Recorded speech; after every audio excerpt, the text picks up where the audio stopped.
사드 미사일 발사대 4기의 추가 반입을 보고에서 누락한 것과 관련해 국방장관 또 전 국가안보실장까지 조사를 받았습니다.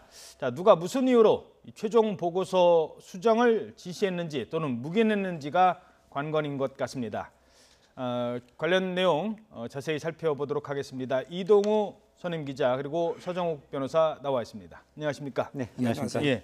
자, 그리고 미리 말씀을 드리면 지금 이 시각 이낙연 신임 총리가 국회를 방문하고 있습니다. 잠시 뒤에는 민주당의 추미애 대표를 만날 것으로 알려지고 있습니다. 이 만나는 화면이 들어오는 대로 취임 인사차 아마 첫 인사일 것 같은데요. 화면 전해드리도록 하겠습니다.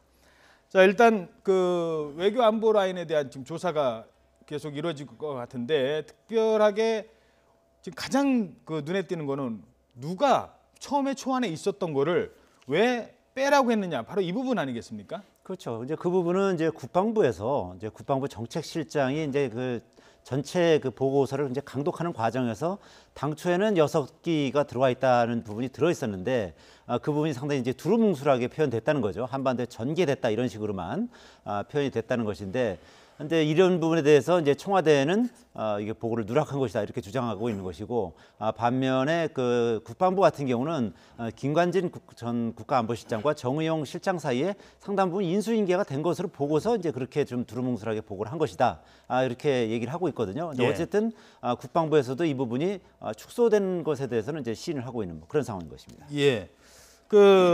내 장관이 대통령한테 보고를 하는데 마지막에 그래도 가장 중요한 또 사드 배치와 관련된 건데 확인을 안 했을까요?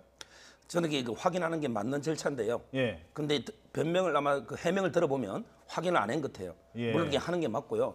저는 이제 이 문제와 관련해서 사드 배치 자체는 정말 이게 국민의 알 권리를 위해서 어떤 이게 절차적 투명성이라든지 여론순위 필요한데, 지금 이게 국방부하고 청와대 이런 진실 게임 있잖아요. 예. 이런 건 이게 그 전략적 모습 군사 비밀이 되기 때문에 너무 이게 공개적으로 이렇게 언론에 생중계하듯이 이거보다는 뭔가 이게 좀 조용히 좀 비밀스럽게 조사하는 게 맞지 않나 이런 생각 듭니다. 예.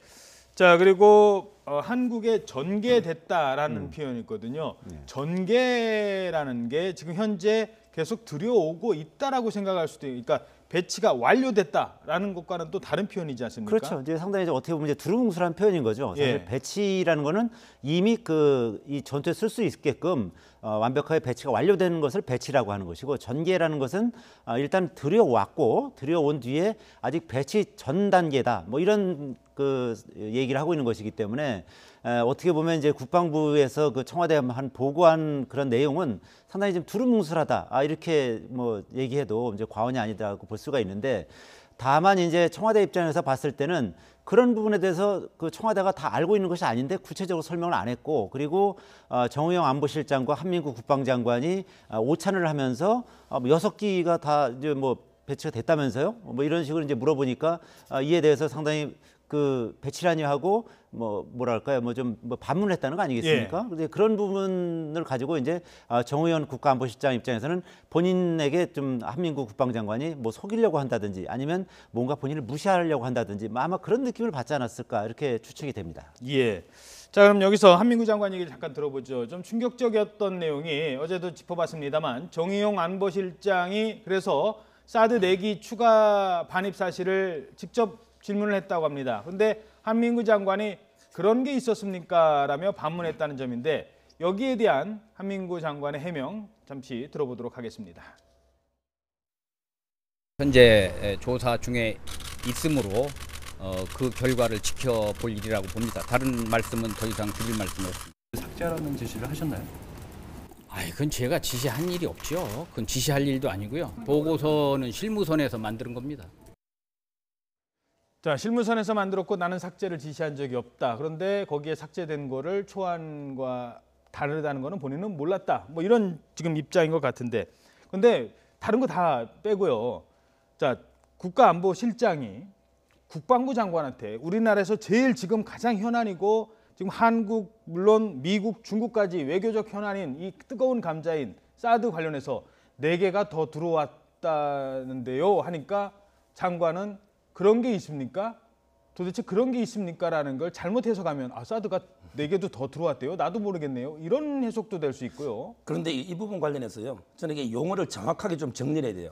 첫째는 이게 배치하고요. 그다음에 반입하고 그다음에 전개거든요. 예. 배치랑 이게 실전 운용이 끝난 거예요. 따라서 이게 정확하게 말하면 2개는 배치가 돼 있고 그다음에 4개는 지금 반입돼서 보관돼 있는 거 아닙니까? 근데 이거 초안을 보면요. 초안은 이게 6개가 반입돼서 이게 모 캠프에 보관돼 있다고 돼 있거든. 따라서 이게 초안 보고서가 잘못된 거예요. 이걸 이게 수정하는 과정에서 전개라는 말을 써서 두루뭉실하게 이게 바뀐 거거든요. 따라서 이게 지금 언론 보도를 보면 정의용 실장이 물을 때 이게 4개가 배치됐습니까? 아니면 이게 반입됐습니까? 이 정확한 워딩이 이게 좀 논란이 있거든요. 따라서 이게 조사를 해보고 만약에 배치라고 물었다면 당연히 장관은 배치는 안 됐잖아요. 4개가. 반입은 됐지만 예. 그럼 이게 장관 말이 맞는 거고 만약에 그냥 우리 반입됐습니까? 이렇게 물었다면 장관이 틀린 거죠. 이건 이게 진상조사를 좀 더 봐야 될 것 같습니다. 예. 아닌데 아예 처음에 보고할 때 배치가 됐고 반입이 됐고를 보고를 하는 게 맞죠. 아니면 질문한 사람이 요거는 배치됐습니까? 요거는 반입됐습니까? 이렇게 할 수도 없는 거 아니겠습니까? 저도 이게 그 보고를 할 때요. 좀 더 이게 구체적으로 하지 않은 아쉬움은 있어요. 예. 왜냐하면 이게 2개는 정확하게 배치가 돼 있고 4개는 이게 반입돼서 보관돼 있다. 이렇게 보고하는 게 맞죠. 예. 자, 그런 내용도 있습니다만 또 일각에서는 이미 YTN을 통해서 다 보도가 됐지 않았느냐. 4기가 추가로 그게 4기인데 국방부가 거기에 대해서 명확하게 해명을 하지 않았어요. 그러니까 입장을 얘기하지 않았어요. 그 밤에 그 거의 뭐 군사작전 하듯이 몰래 들어온 그 4기에 대해서 캠프 쪽이나 청와대 쪽도 알고는 있지 않았겠느냐. 이런 또 뭐 그 야당의 주장이 또 있거든요. 그렇죠. 그러니까 지난 4월 26일에 우리 강정규 기자가 보도를 했었거든요. 예. 그러니까 그 당시에 이제 4기가 이제 추가로 도입되는 이제 그런 화면까지 입수해서 지금 이제 나오고 있습니다만, 예. 그 당시에 이제 고속도로 상에서 지금 저 이동하는 장면을 저희가 촬영을 단독으로 했던 것이죠. 그래서 그 당시 보도를 했었는데 아마 청와대는 이것을 보지를 못했는지 아니면은 이제 정확히 파악이 안 된 측면도 있었던 것 같습니다. 그러나 어쨌든 전문가들은 이 사드 4기가 이미 반입이 되는 걸 상당 부분 알고 있었던 거죠. 그렇지만 청와대는 뭐 그런 입장인 겁니다. 이제 일부 보도에 났다 하더라도 그거를 정확히 그 문서상으로 보고하는 거하고 보고가 안 된 거하고는 하늘과 땅 차이 아니겠느냐. 이제 그렇게 좀 얘기를 하고 있거든요. 그러니까 어쨌든 그 전문가라든지 아니면 일부 언론에서 보도한 바는 있지만 그렇지만 청와대 이제 보고하는 과정에서는 그런 부분을 정확히 뭐 내기는 지금 들어와 가지고 어떤 그 미군 기지에 지금 현재 보관하고 있고 뭐 2기는 이미 그 배치가 완료가 됐다. 이런 식으로 이제 구체적으로 보고를 해야 되는데 그런 부분이 상당히 두루뭉술하게 됐고 보고가 누락됐다. 뭐 이런 것이죠. 그렇죠. 자, 어찌 됐든 이 문제는 인수위를 거치지 않고 구성된 정부가 전 정부에서 발령이 나서 인사가 된 국방부 장관과 임명이 된 국방부 장관과 현직 대통령과 그 어떤 의견 차이, 또 입장 차이 이런 것까지도 확대 해석할 수 있는 소지가 충분한 그런 문제가 된 것 같아요. 그렇죠. 이게 그렇게 봐야 되고요. 저는 이게 이제 다만 하나 아쉬운 거는요. 예를 들어 이게 보고가 두루뭉실하게 된 거 맞잖아요. 예. 그럼 이게 보고 받을 때 좀 더 구체적으로 그럼 이게 2개, 4개는 어떻게 됐습니까? 예. 이렇게 이게 물어볼 수도 있잖아요. 아마 그런 부분은 조금 더 절차적으로 좀 아쉬운 점이 있고 아까도 말했지만 이게 그렇게 공개적으로 막 언론하면서 이걸 해명할 문제냐? 이런 건 이게 아까처럼 군사 비밀, 전략적 모성도 있으니까 좀 이게 비공개로 하면 어떨까 이런 생각은 듭니다. 예, 알겠습니다. 자, 하나만 더 짚고 넘어가죠. 결국 이제 이 문제가 여기서 끝나는 게 아니라 국방 개혁으로까지 지금 이어질 가능성이 크다. 그런 지금 전망들이 많은데 이동호 선임 기자는 어떻게 보십니까? 그렇죠. 뭐 그렇다고 봐야겠죠. 일단 상당히 이제 국방 개혁이라든지 아니면 이제 군 전체에 대한 어떤 기강 잡기라든지 그런 쪽으로 이제 전개될 가능성이 높고요. 아시다시피 이제 검찰의 돈봉투 사건도 검찰 개혁의 어떤 도화선이 됐지 않습니까? 이 부분도 이제 보고 누락 부분을 이제 계기로 해서 어떻게 보면 이제 국방 개혁 그리고 이제 군 기강 잡기 이런 부분에 이제 뭐 상당히 좀 촉매제 역할을 할 가능성이 있고요. 그리고 이제 이 문재인 정부 입장에서도 예. 이번 그 보고 누락을 계기로 해서 뭐 환경 영향 평가라든지 아니면 뭐 국회 논의나 비준 과정을 이제 거쳐야 된다는 뭐 그런 생각을 대통령도 지금 밝히고 있지 않습니까? 그러니까 어느 정도 시간을 벌어서 그래서 사드 4기를 이제 추가로 배치하기 전에 중국과의 어떤 뭐 협상을 한다든지 아니면 미국과도 이런 부분에 있어서 좀 더 시간을 두고 협상 내지는 어떻게 보면 이제 그런 부분에 대해서 이제 외교적으로 노력을 기울이려고 하는 그런 생각을 하고 있는 것 같습니다. 예, 그러니까 이게 우리 국방부와 청와대만의 문제가 아니라 조금 더 해석을 하면 지금 벌써 미국은 뭔 소리야 지금 다 공개적으로 우리는 했는데 뭐 이런 식의 입장을 지금 표명을 하고 있고요. 중국도 이참에 사드에 관련돼서 지금 이거 잘못돼 있는 것 아니냐라고 개입을 하려고 하는 그러니까 이게 외교 문제로까지 비화될 수 있다는 소지가 있거든요. 어떻게 그렇죠. 보십니까? 그래서 제가 아까 예를 들어 미국은 이게 투명하게 했다. 바로 이게 중국은 또 이걸 비밀에서 이게 반대하고 있잖아요. 예. 그래서 이게 제가 보기에 이걸 공개적으로 이렇게 조사할 게 아니고 바로 이게 이런 부분은 비공개로 아까처럼 사드 배치 자체는 알 권리 때문에 이게 투명하게 해야 되지만 이런 부분은 이게 그 국익 차원에서 좀 이게 비공개가 필요하다는 거예요. 좀 아시다시피 이제 한미 정상회담이 이번 달 안에 있거든요. 그렇죠. 그러니까 이 그 사드 이 문제가 결국은 이제 한미 정상회담 하는 데 있어서 이 한미 동맹의 균열 요소로 작용할 가능성도 배제할 수 없거든요. 그렇기 때문에 아까 얘기했듯이 그 아까 김건희 기자도 얘기했지 않습니까? 이 부분을 너무 확대 해석하는 것은 곤란하다. 그러니까 이거 보고 누락 부분에 대해서만 조사하는 거지 사드 배치 전반에 대해서 다 조사하려고 하는 건 아니다. 뭐 이렇게 좀 축소하려고 하는 이제 그런 부분도 있는 것이죠. 알겠습니다. 자, 이낙연 신임 국무총리 앞서 말씀드린 대로 취임 이튿날인 오늘 국회를 방문해서 여야 지도부들을 만나고 있습니다. 지금 이 시각에 민주당을 방문했습니다. 현장 화면 함께 보시죠. 추미애 대표와 만나서 악수를 나누고 있고요. 당 지도부들과도 악수를 나누고 있습니다. 사실 여당이기 때문에 앞으로 이 당정 관계, 당정청에서 당정 관계를 또 책임져야 될 두 사람이기 때문에 오늘 만남 의미가 있는 것 같습니다. 잠시 얘기 들어보도록 하겠습니다.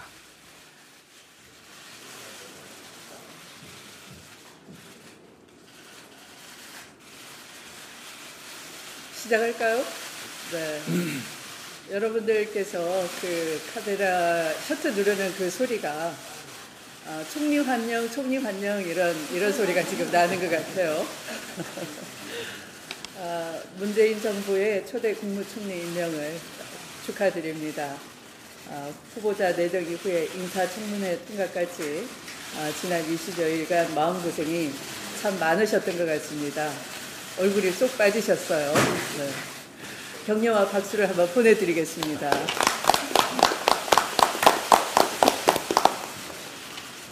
그런데 역대 총리들께서는 인준까지 평균 30일 이상 걸린 점을 감안한다면 상당히 빨리 인준을 받으신 겁니다.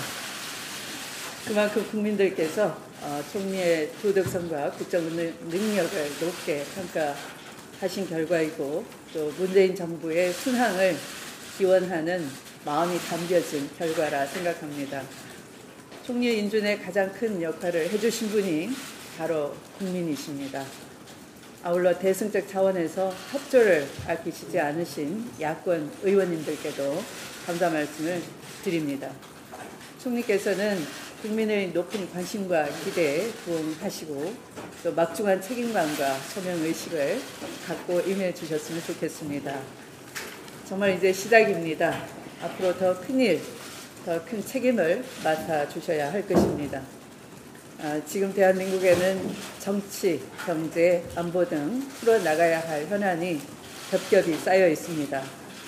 총리께서는 첫 일성으로 민생과 행정에 최종적인 책임을 지겠다 하시니 정말 그대로 해주셨으면 좋겠습니다. 과정 고비고비 매우 힘들겠지만 국민만 바라보고 당이 함께 가도록 하겠습니다. 인사청문 과정에서 나온 야당과의 협치와 소통 요구에도 눈과 귀를 열어주시고 앞으로 민주당 정부인 만큼 정책에 있어서 민주당이 제대로 뒷받침해서 국회에서 결론을 내릴 수 있도록 잘 뒷받침하겠습니다. 고맙습니다.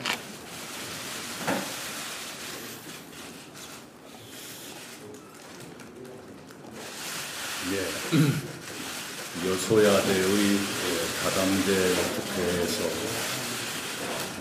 문재인 정부의 조기 안착 그리고 부족하고 부족한 저의 총리 인준을 위해서 큰 지도력을 발휘해 주신 추미애 대표님과 더불어민주당 의원님 여러분께 감사를 드립니다. 또한 큰 결단을 내려서 물꼬를 열어주신 야당 의원님들께도 감사를 드립니다. 문재인 정부가 떠안고 있는 역사적인 책무, 그것은 이미 6개월에 걸친 촛불혁명에서 다 표출된 바가 있습니다. 그 모든 것을 다 수렴해서 해결하기는 어렵다 할지라도 문재인 정부가 가야 할 방향은 이미 그때 운명지어졌다고 생각을 합니다. 그런 일을 해나가는데 정부와 여당과 정부가 물샐 틈 없이 잘 협조해서 하나하나의 어려움을 풀어나가도록 성심을 가지고 노력하겠습니다. 추미애 대표님과 우원식 원내대표께서 이번에도 보여주신 것처럼 앞으로도 더 많은 지혜와 경륜으로 정부를 잘 지도해 주시기 바랍니다. 늘 민주당을 믿고 따르겠습니다. 앞으로 많은 일 그때그때 상의해가면서 풀어나가도록 노력을 하겠습니다. 아침에 이미 보도가 크게 됐습니다만 어제 저에게 임명장을 주신 직후에 대통령께서 세 가지를 공개적으로 당부를 해주셨습니다. 첫째는 헌법과 법률이 규정한 총리의 권한을 보장하겠다. 일상적인 국정은 총리 책임이라는 각오를 가지고 전력을 다해달라. 특히 민생과 갈등이 있는 현장에는 늘 총리가 있어주기 바란다 하는 것이고, 두 번째가 바로 당정 관계는 물론이고 야당과도 잘 소통하고 협력해달라. 세 번째는 중앙과 지방의 소통 협력에 노력하면서 바람직한 분권의 길을 열어가도록 노력해달라. 이 세 가지였습니다. 대통령께서도 강조하신 것처럼 당정 협력을 긴밀히 해가면서 함께 국가 운영에 책임을 진다는 마음으로 잘 섬기면서 해나가겠습니다. 저뿐만 아니라 다른 정부의 모든 부처 강요들이 다 그런 마음가짐을 가지고 당정협의 또 야당과의 관계에 임하도록 제가 독려하겠습니다. 감사합니다. 네, 낮은 자세로 임하겠다는 총리. 총리 인준은 이제 잘 마무리가 됐습니다. 하지만 지금 뭐 자유한국당 경우에는 다른 장관 후보자들만큼은 지금 철저히 벼르고 있는 이런 입장 아니겠습니까? 그렇죠. 바로 자유한국당뿐만 아니라 이제 국민의당도 지금 그러고 있는 상황이거든요. 예. 근데 국민의당 같은 경우는 아시다시피 이번에 총리 인준에 찬성을 함으로써 이제 확실하게 캐스팅 보트를 쥐고 이낙연 총리 인준에 협조했던 거 아니겠습니까? 그렇기 때문에 향후 뭐 강경화 후보자라든지 아니면 김상조 공정거래위원장 후보자 같은 경우는 상당한 그 어려움을 겪을 가능성도 있거든요. 그러니까 이런 부분이 이제 앞으로 이제 문재인 정부가 이제 헤쳐나가야 할 난관이고, 그리고 이번 그 인준 과정을 거치면서 이 다당제하에서 여소야대 이게 이런 부분에 대해서 아마 절감을 했을 겁니다. 그래서 예. 뭐 협치라든지 뭐 야당의 협조를 이끌어낼 수 있는 그런 그 정치를 해야만 아마 그 이 전국을 제대로 이끌어갈 수 있지 않을까 이렇게 생각됩니다. 알겠습니다.